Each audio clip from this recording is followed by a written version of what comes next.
Welcome back to another episode of the Agronomy Answers podcast. On today's show, we're going to be talking about what is the herbicide tax. Now, if you've never heard this before, you're going to understand what it is after this episode. And today I have Matt Thompson, the Hefty Naturals brand manager, joining me to discuss what is the herbicide tax. How much time do we have today, Zach? So a couple years ago, as we were selling a product called Megagrow, Megagrow is patented as a glyphosate safener.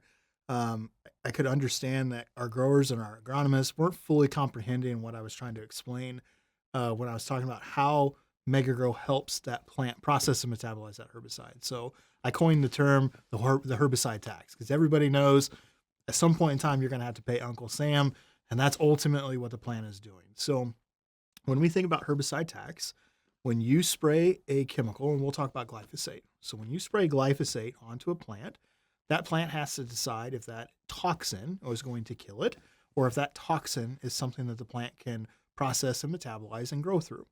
So specifically with glyphosate, glyphosate is targeting an enzyme that limits the plant's ability to process and metabolize its own amino acids.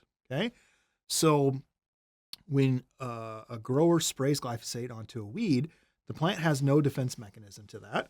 It limits the plant's ability to process and metabolize the amino acid, and the plant inevitably starves itself to death. Okay? In a tolerant plant, like Roundup Ready corn, Roundup Ready soybeans, or another tolerant crop, the plant has the ability to metabolize that glyphosate molecule, but it takes a tremendous amount of energy away from other critical functions that may happen in the plant. I think the tax is probably bigger on something like corn than other crops because of when we are making that herbicide application. So you think about, when do we typically go out and make the first foliar application of a herbicide? Early, when the plant's really small. Right. Early season. So V2 to maybe V5, right? Okay. There's a lot of things happening in that plant during that time. So for the viewers that may not fully know, when you plant a corn seed in the ground, first 3 leaves of that corn plant's life are already inside that seed. From V3 to V6, 100% of the leaves that plant will put on for the rest of the season will have been determined by the time the growing point moves above ground at V6. By V5, believe it or not, we've already begun to determine how many rows around we're setting on that ear. Now, it goes from V5 upwards to V8, right? But at V5, we're already determining that. So there's a tremendous amount of energy that's being spent in the plant deciding how many leaves we're going to grow, how much potential am I going to have, how quickly the growing point is going to move above ground. Up here in the Northern Plains, we tend to be somewhat cold, and we don't generally accumulate a lot of GDUs very quickly during that early time. But yet we spray a herbicide prior typically to V5. So, that tax is very big, and a tax on energy consumption and a tax on typical functions that are happening in that plant. So that's ultimately the term around what is the herbicide tax. So now that you explain that, we've been spraying herbicides on crops for a long time. Yep. Why have we not really noticed this as growers? Yeah, so ultimately, if you don't spray a foliar herbicide on the plant, the weeds are potentially going to overtake the crop, and the tax of the weed competition far is greater than what that herbicide tax is. So you spray the herbicide, right?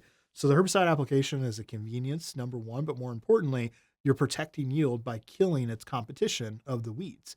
But you're still giving up a tax on energy, and you're still giving a tax on consumption that we can absolutely minimize. That I think is the biggest thing that we have to communicate, is when we spray a foliar herbicide on a foliar application, there are things we can do that we can absolutely minimize that herbicide tax.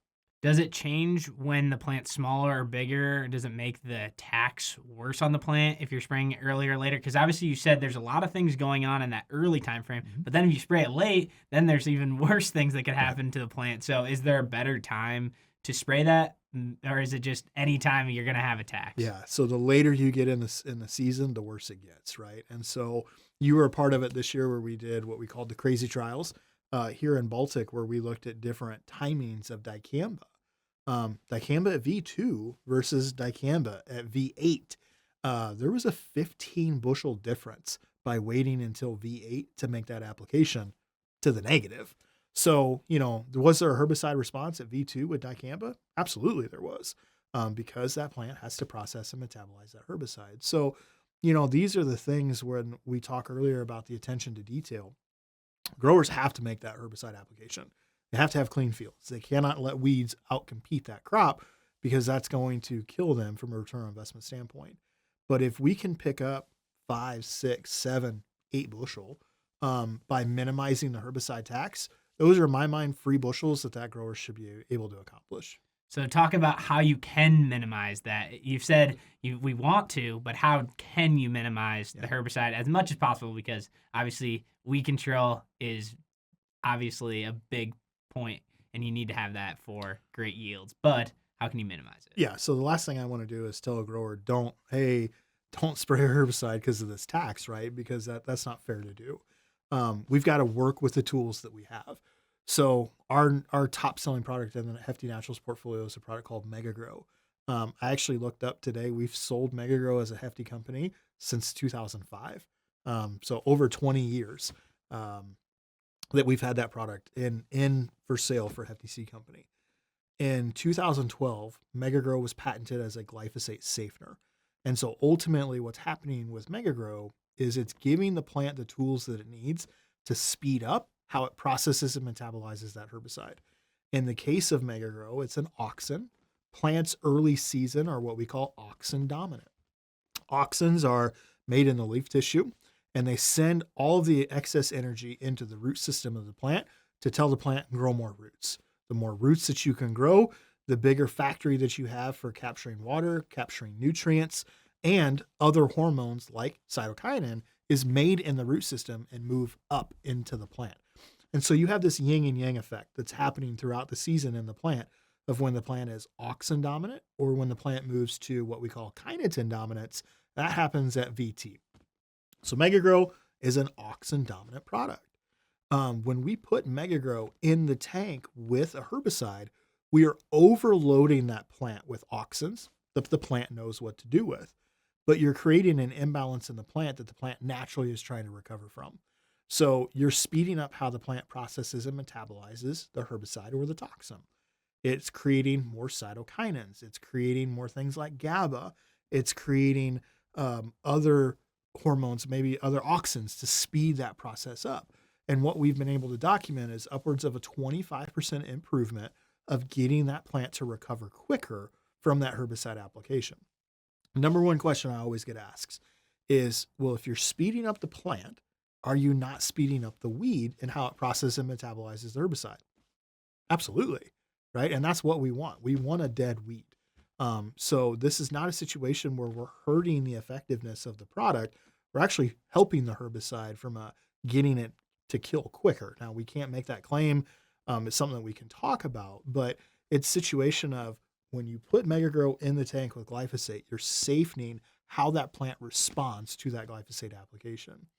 I've got data going back to 2013 on Mega Grow in the field. Our average going back to 2013 is 6.6 bushel difference from when we add Mega Grow to glyphosate versus running glyphosate by itself. In my mind, those are free bushels that growers are missing out and what I call the herbicide tax. Yeah, so now you've talked about the herbicide tax, what it is, what's causing it in the plant, how we can help minimize it. Now, if you wanted to try some of this, how would you put it in a plot or trial? How do you actually test this out? Just by yield, or is there any other visual signs you can tell? Yeah, that's a great question. So number one, we want to tell a grower the use rate of Mega Grow is 2 ounces to the acre. You mix it with that foliar herbicide pass.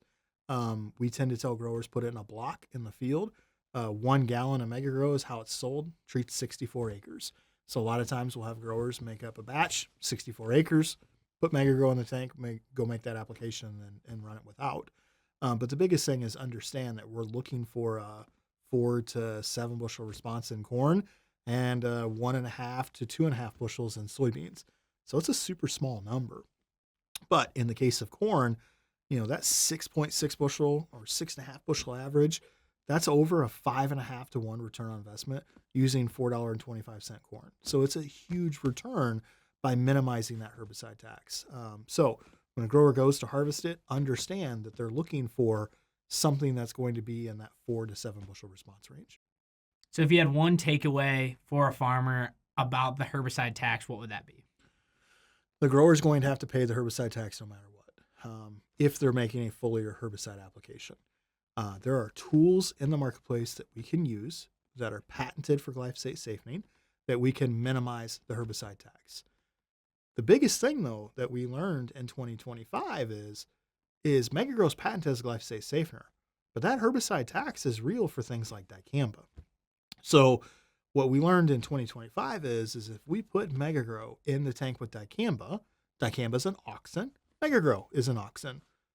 Is that a negative response to the plant? We actually saw some pretty big yield responses by putting those two together in the tank. Megagrow is an auxin that the plant recognizes. It understands what's its responsibility in the plant.